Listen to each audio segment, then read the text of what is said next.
first of all, I think the ceiling is 12-0 because for the first time since probably 2016, Florida State, from a talent perspective, doesn't have to look up at anybody on the schedule. They can look eye to eye with Clemson and LSU, and then they're better than everybody else. So there's my ceiling, 12-0.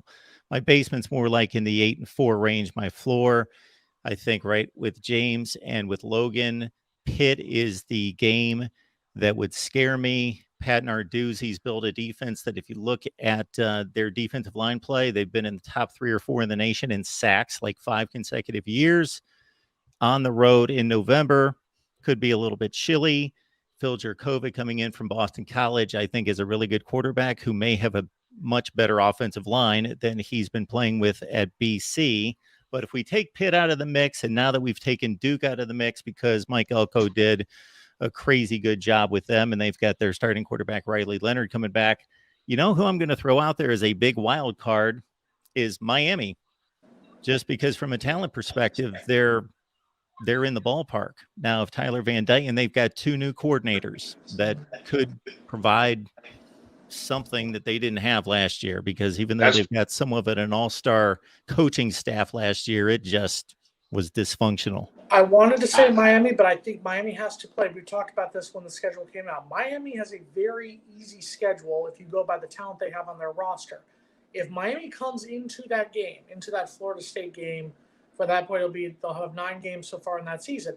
If they come in 7-2, for example, 7-2 or 8-1, with their losses being to, let's say, North Carolina and Clemson or one of those two, Miami is a very scary team. But also, and I'm just saying this because it's a factual statement, Miami's going to Miami a couple games. There's going to be at least 2 games along with Clemson and Clemson and North Carolina that Miami's going to lose, that they have no business losing. Is it going to be Texas A&M? Is it going to be Georgia Tech? Is it going to be Virginia? There's going to be at least 2 games that Miami's going to come in. Miami's going to limp into Tallahassee with a 5-4 record at best and go, what the hell happened?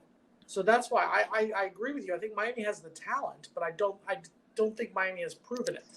I think they have an offensive coordinator that's more conducive to Tyler Van Dyke's style of play, but he's also been relieved of play calling duties in the last 2 stops that he's been at. To quote, when he left Southern Miss, a fan said, "I would rather sandpaper a crocodile's butthole than to see him call offensive plays for Southern Miss again." That's not a glowing,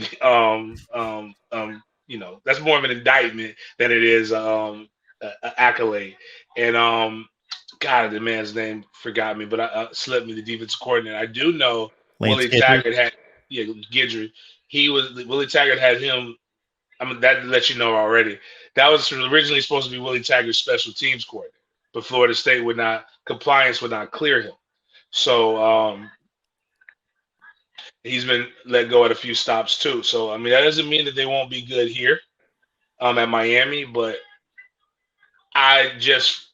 you can't get rid of your coordinators or lose your coordinators 2 weeks before spring ball, because now it's 2 things are going to happen.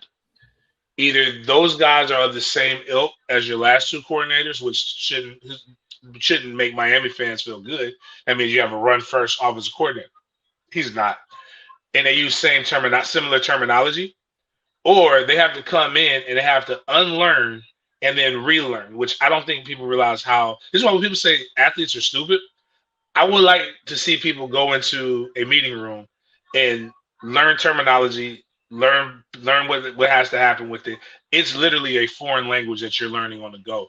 It is going to be hard to install that, to get the coaches on the same page in 2 weeks, because he's lost 5 assistants. You lost your Kevin Smith, your running back, you lost your running back coach, and you lost Charlie Strong, your linebackers coach that you got to replace, which you replaced with Derek Nicholson. But it's just a lot of, as nice as it sounds to be able to, turn over the staff this late in the process.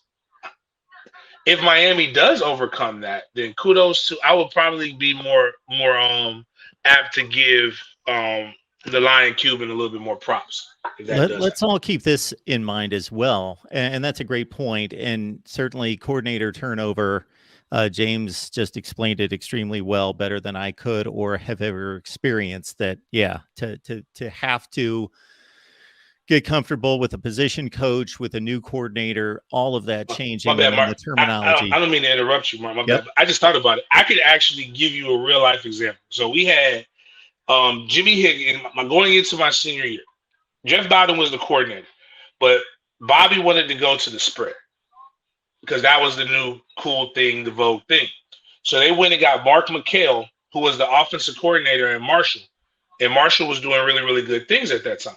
They brought Mark McHale. We went from saying, this was our plays, 34 belly, 44, pass 44, 60 jet.